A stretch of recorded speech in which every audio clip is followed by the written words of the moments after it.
All right, guys. So, welcome to another video. Today's gonna be a bit different because, as you can see, I don't have any type of script with me. So what we will do today? So, we are going to do CR questions, a couple of questions we are choosing from a GMAT Club. We are going to do hard questions, main, and we are going to choose a couple of these. So, yeah. So stick. So, why should you listen to me? I don't think there's a lot of people who can say this. So here you have my GMAT score. So I got overall 95th percentile. As you can see, this is completely real, so I don't even have to tell you a lot. All right, so I got 95th percentile overall. And verbal was actually my greatest achievement. And within verbal, I got critical reasoning 100th percentile. I got it 100% correct. So I think only got three wrong. So I think that's why you should listen to me in the first place. So let's get into the questions, and I'll tell you how I actually go about them, how I think. On test day, I can give you a couple tricks.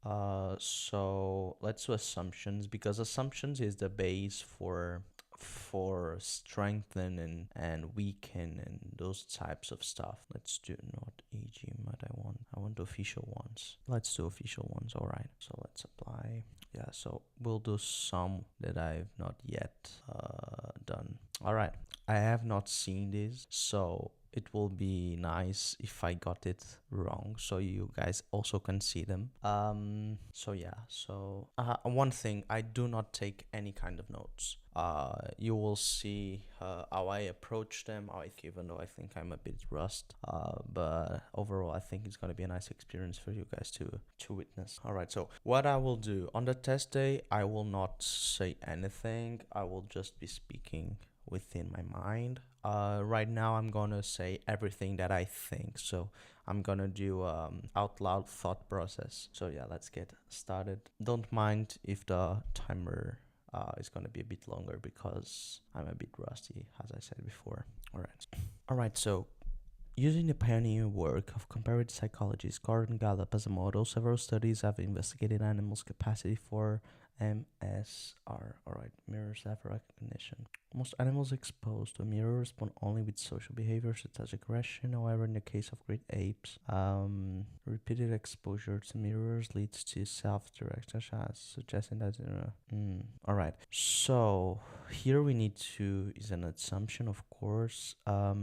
So here, what you should be attentive is, so Gordon Gallup is not really necessary to be attentive to names sometimes, at this question specifically, because at breeding comp you must be attentive because there's different perspectives and all.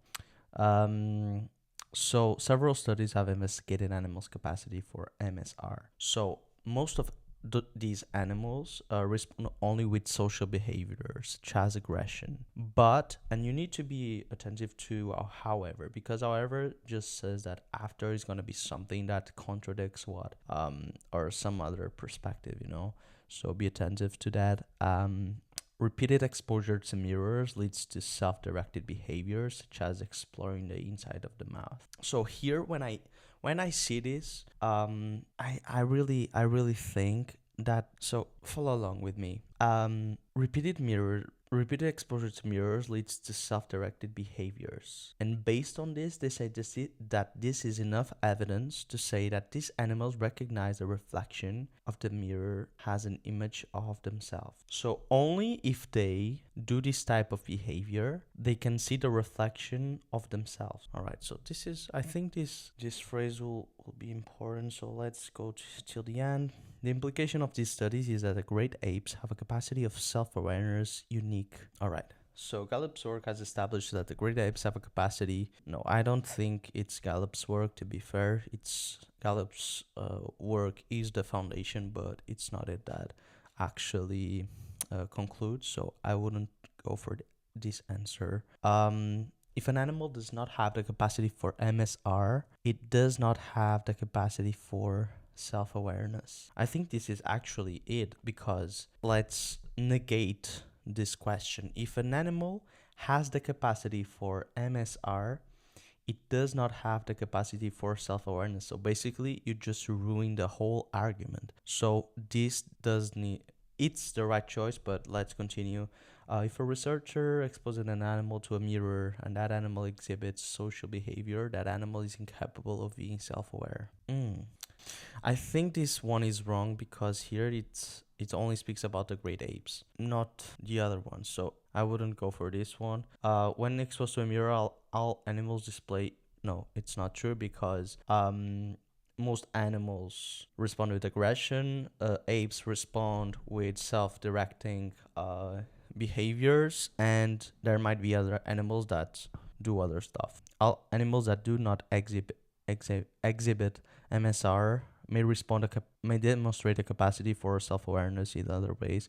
It might or might not be true, so I would stick with B. Yeah, that is correct. All right, so we done one.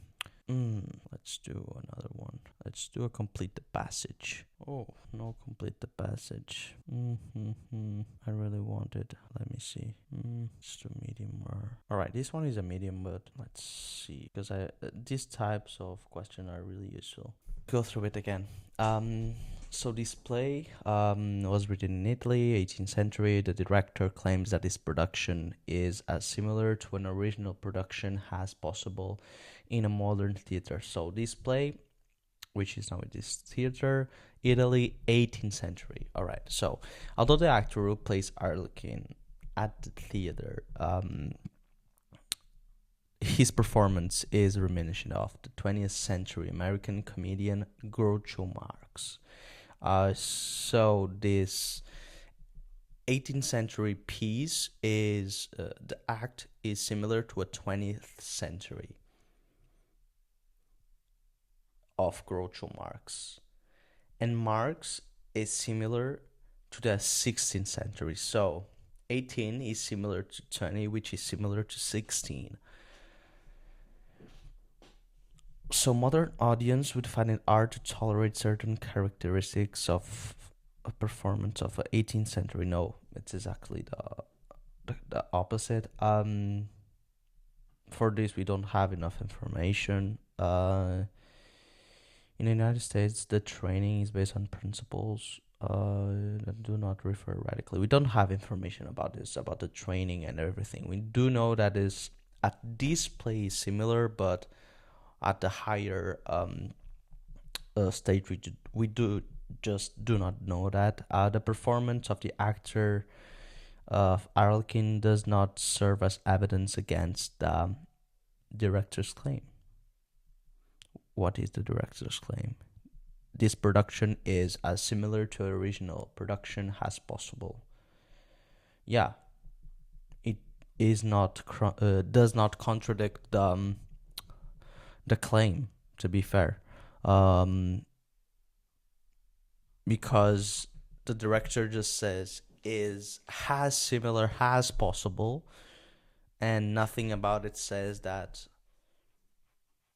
this claim is not accurate, so I would select D. But let's see. The director of La Finestrina must have advised the actor who played like out of scope. It doesn't even talk about it. Let's show the answer. D. All right.